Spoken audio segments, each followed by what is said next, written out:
Hi, my name's Lisa Matthias. I'm a printmaker and ecologist based out of central Alberta, and this is my show at the Beaty Biodiversity Museum.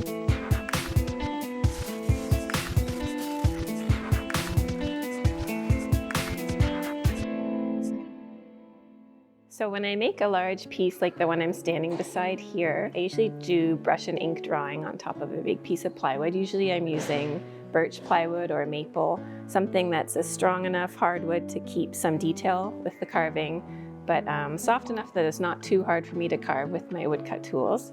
And the drawing's based on imagery that I've looked at under the microscope, under light microscopes and dissecting microscopes.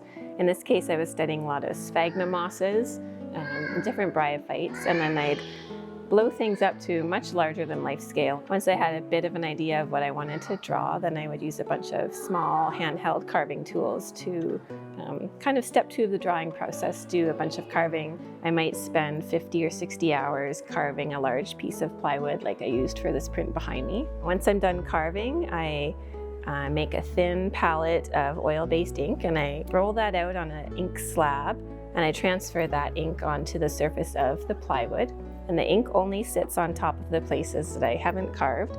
So in this case, I've carved out the white areas. So it's really reductionist, just thinking about things in terms of black and white. And then I take a big sheet of paper. In this case, this is a Japanese paper. It's very thin, but it's drawing paper, and I usually dampen it first. Put that on top of my inked up piece of plywood, and I use a handheld tool called a Baron, and I use lots of small circular marks and a lot of pressure to try and get a really good impression of the inked up woodcut onto paper. And then peel the paper off and you have the print like this, and there's both the image transfer, there's like wood grain that comes through, all sorts of interesting details that the paper picks up. Yeah, so it's fairly abstracted image, but it's based on stuff that I looked at in the real world.